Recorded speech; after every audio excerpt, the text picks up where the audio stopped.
Alright, and welcome back to Zero Cool Gaming. And today we're going to be doing a review of a game called Prototype.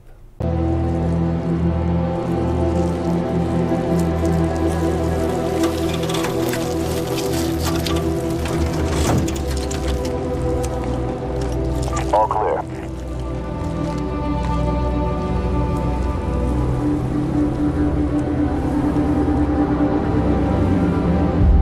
My name is Alex Mercer. I'm the reason for all of this. They call me a killer, a monster, a terrorist. I'm all of these things.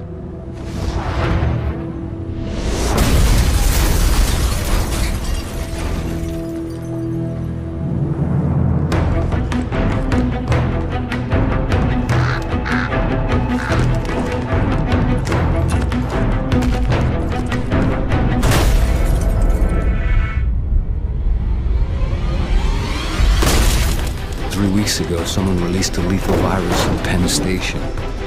I woke up in a morgue. Now I hunt. I kill. Now, Prototype is, at its core, a power fantasy. You are a very overpowered character throughout the entire game. And it's meant to be that, I think. Otherwise, why would they give you the abilities that you have?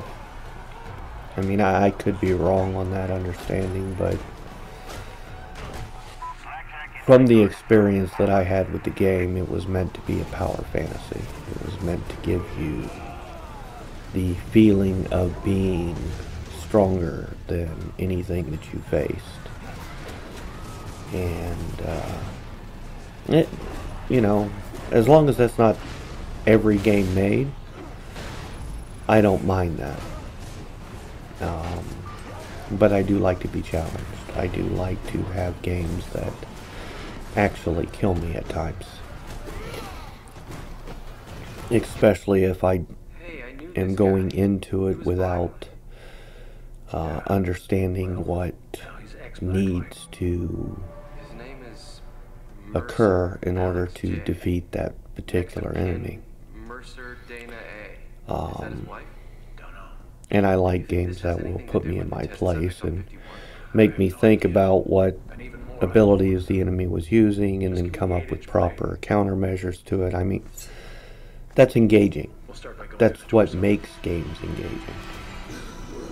Now, I'm not saying that, you know, every enemy type should require you to completely change out your entire armor and weapon set, because that would get annoying. But what I am saying is that they should challenge you from time to time and force you to think about what you did, why you lost, and how you can prevent that from happening again. It's a balance. I get that.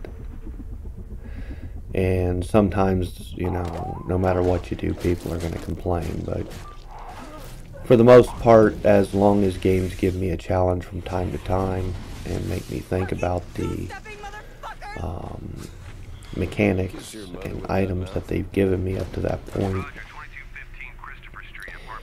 and make me think about how to use them in a way to defeat a particular enemy or type of enemy, I find that to be very engaging and keep me more interested in the game itself. And that used to be the norm for games, to be quite honest with you.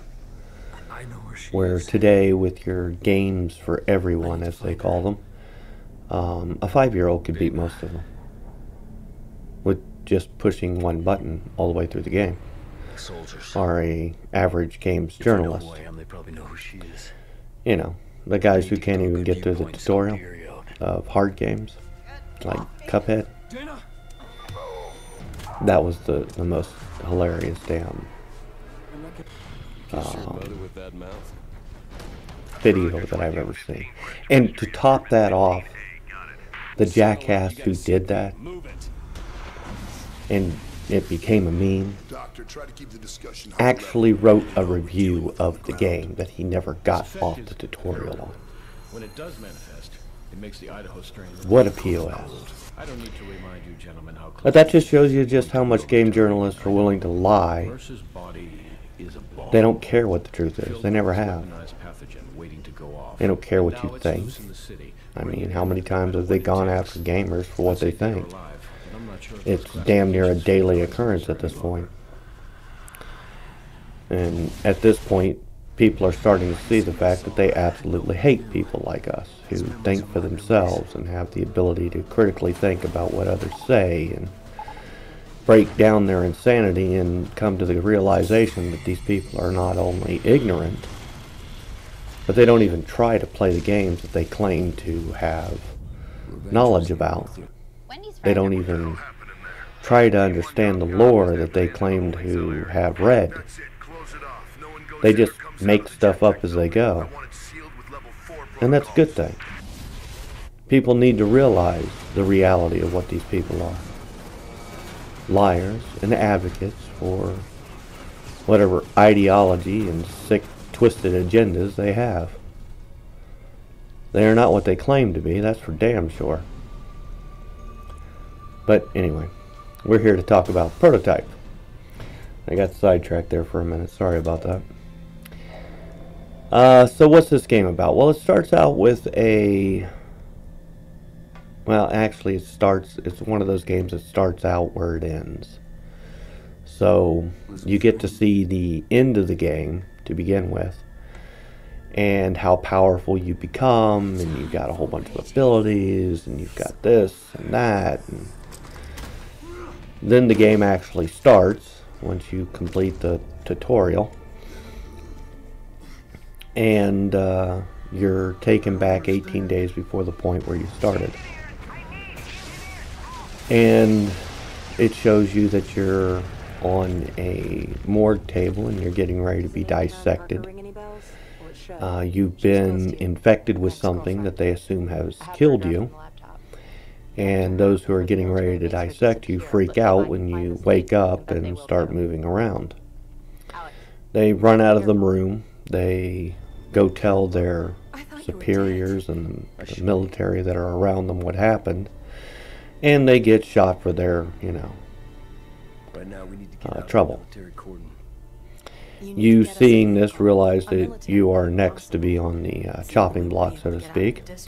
So you run away, and you keep running away until you escape their clutches, shall we call it.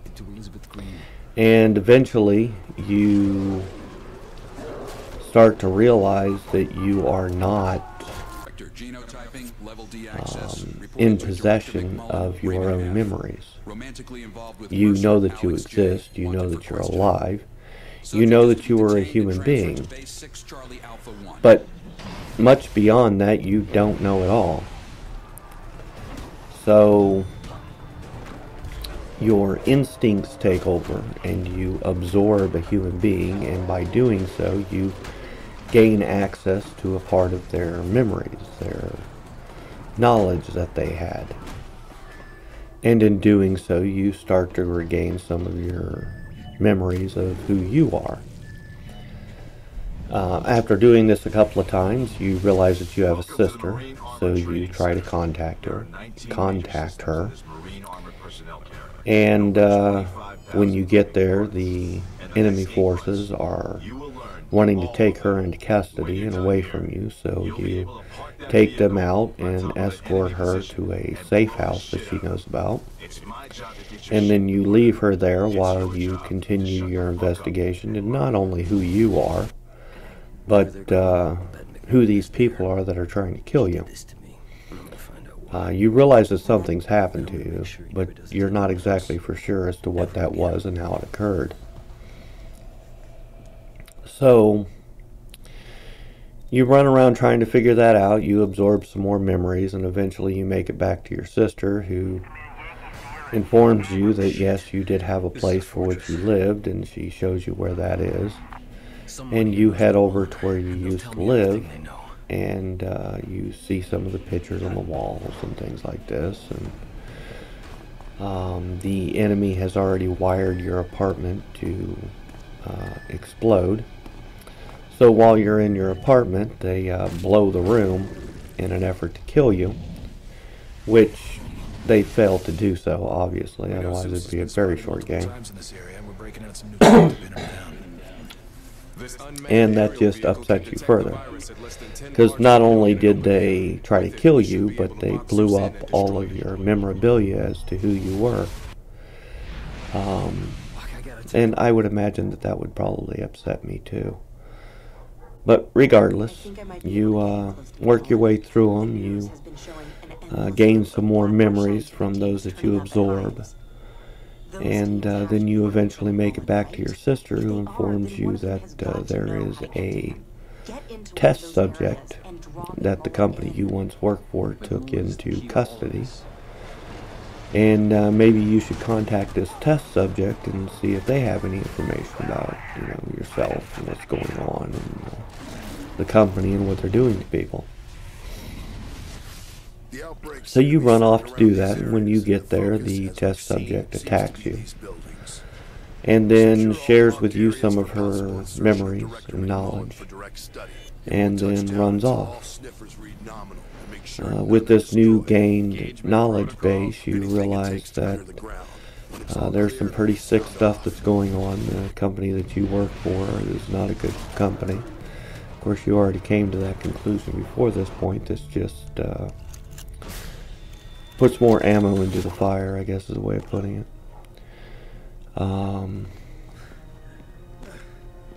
And then you head back toward your sister to see if there's any more information that she's uncovered. And she has, of course. She's uncovered information about your ex-girlfriend, who also works for the company, and the company is currently going after her. So you head off there to try and protect your ex-girlfriend from the company, because you have no idea what horrors they have waiting for her should they get their hands on her. And as you start to escape from where she's at, she tells you that you're going to need to acquire a military vehicle and military clothing and things of this effect for you to get past the checkpoints and safely get her out of town. So as you can see, it's an odd game, to say the least. The second one is, in my opinion, not as fun as the first one was, because I had already played it once. But they're both basically the same game, truly, as far as gameplay goes. Different stories, but the same gameplay. I like the story of the first one a lot better than I like the story of the second one. I think the first one had a story that made sense, and the second one had an agenda that they were trying to push, and that's exactly what they did. Even though I didn't realize it at the time, I do realize it today. And thinking back on it, it makes me sick that they were willing to do that even back then. It wasn't as prevalent, but it was certainly a thing that they were doing. Anyway. Alright, so Alex learns the hard way that both Patient Zero, Green, the girl, and his ex-girlfriend are, in truth, working against him. And he's not too happy about that at all, to say the least. Not to mention the fact that the military has figured out what they think is a way to weaken him so that he can be captured and studied. And when they come to do that, and they do weaken him, he finds that he's unable to transform anymore. He still has other abilities, but he's been severely weakened by whatever they did to him. So, as a result, he goes and looks for somebody to help him fix the problem that was caused by whatever the military did to him. And his sister finds a doctor who's been investigating the virus or the infection. And he's a doctor that works for the morgue. So he heads there and has a discussion with the doctor, and the doctor tells him that he needs to find patient 0, and if he can do that, the doctor will help him. After doing so, the doctor creates a serum that he needs to inject in a genetically compatible hunter, and by doing so, he hopes will cure him of what it is that the military did to him at the very least. Not of the infection in general, but at the very least will give him his abilities back. So he goes and does that. Not only does it give his abilities back, but it makes him even stronger as a result. And then he talks to his sister, and his sister at this point is pretty scared of him, because she realizes that he's killed a lot of people, and he tells her that he's killed a lot of people. And in doing so, he's learned a lot about not only himself, but what the company's been doing and who they've been infecting. And he learns that patient 0 is much older than she looks. She's been around for a very long time, and in fact, the entire town that she came from was most likely infected and used as a giant experiment. So he ends up going back to the doctor, and the doctor tells him that patient 0 is the hive mind, and she's using the hunters to locate possible threats, and he's been identified as a threat. And one of the hunters breaks into the safe house where his sister's at and kidnaps his sister. And he returns to the doctor again, and the doctor tells him that if he absorbs one of the main hunters, he may be able to track the other leader hunters and find the one that kidnapped his sister. So he does that, and he does gain the ability to track other leader hunters, but the ones in the immediate vicinity are not the ones that he's looking for, but they do give him information at least as to where to find others. So, as you can see, this story's kind of moving along at an interesting pace. There's always something happening that needs to be fixed or worked on or rectified.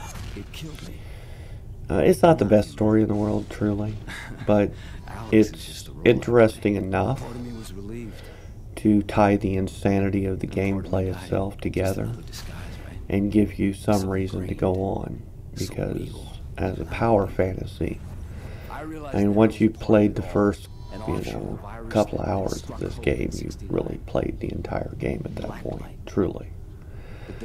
And there's really no reason to go on unless you're interested and invested in what the story is and how it's going to play out. Which is why they throw the things in there like your ex-girlfriend being, a conniving little, and patient 0 is working with the military because they keep infecting new people, giving her more drones to work with and do whatever she wants. These sorts of things, which, it adds to the storyline. And even Alex himself realizes that he could become the hive mind if he wiped out the current hive mind, which means patient 0. There's a good chance that he would be able to control all the beings that are out there, and if not, at the very least, he can control the ones that he himself created. So it's, it's one of them type of things. Alright, so eventually Alex does find his sister. And he finds her unconscious, but alive. And he takes off out of that area, and he takes her to the doctor slash mortician and asks him to care for her. And the doctor gives him a map of new objectives for him to take care of. And while he's doing that, he gets contacted by a mysterious person who starts filling him in on bits and pieces of the past, what's going on now, who's responsible for spreading this virus around and continuing these experiments. And he tells them the names of some people that he could go contact, absorb, and learn from. And that's really what the next section of the game is about. Alex going around and learning about the past and finding out exactly how this virus was created, why it was created, and what happened to propagate it or start the outbreak that we see today. So what he learns is that excuse me, Patient Zero, which I've already mentioned, is very old, from a town that was completely wiped out. But it wasn't just her. That was the beginning of this, or the expansion of it. She was pregnant when she got infected, and her child was also used as a test subject. And the military officer in charge of destroying that town is also the military officer that hid the existence of the child and continued the experiments to create something even worse. So, you know, lots of intrigue, lots of deception, lots of that sort of stuff going on in this game. And, of course, Alex continues to learn more about himself, and finally he comes to the understanding and realizing that he's dead. He died a long time ago. And the virus recreated him into what he is now, which is an amalgamation of it and what he used to be.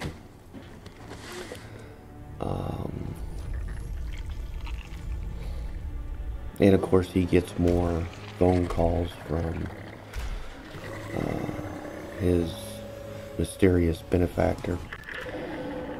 And finally they're getting ready to blast the city with nukes to contain the infection.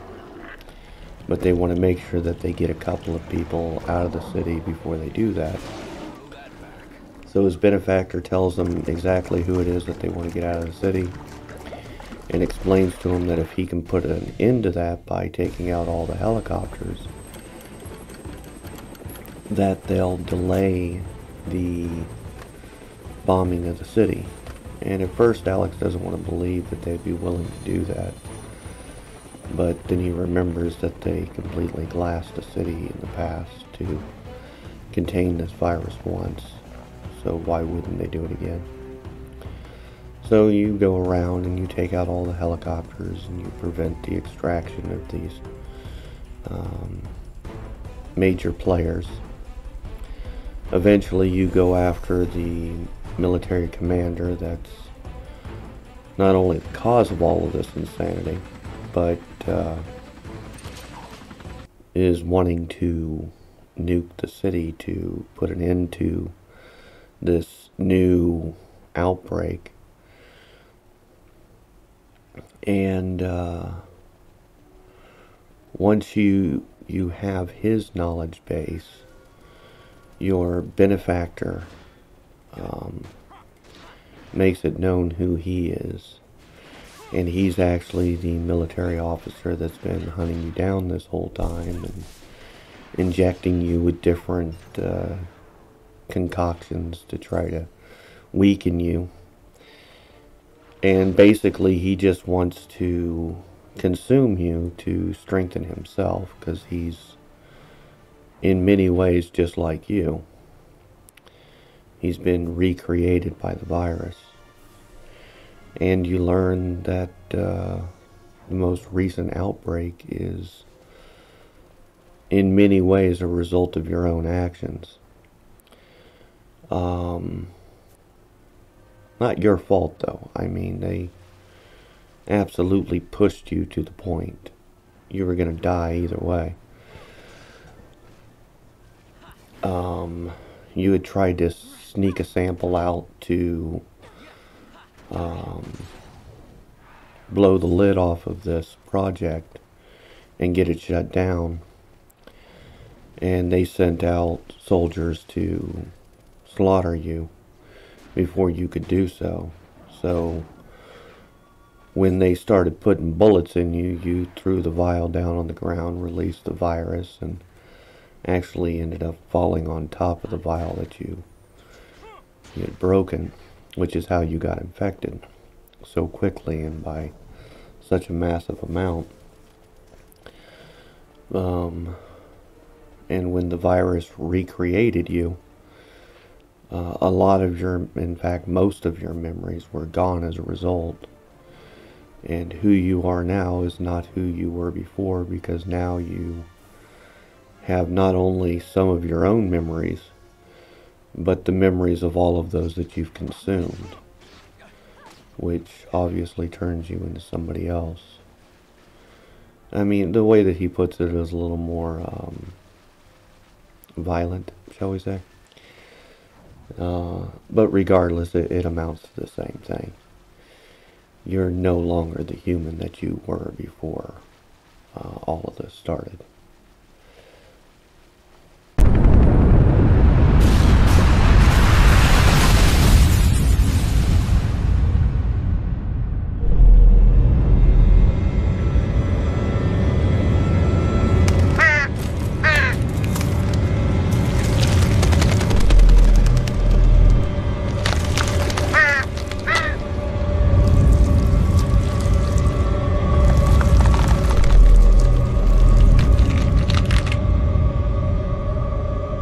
I looked for the truth. Found it. Didn't like it. Wish the hell I could forget it. Alex Mercer.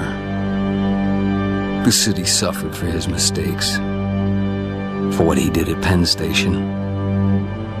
And whoever he was, that's a part of me.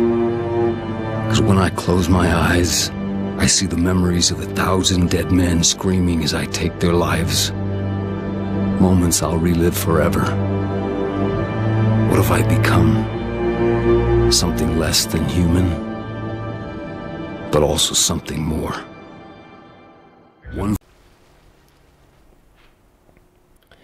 So anyway, that's my rant for the day.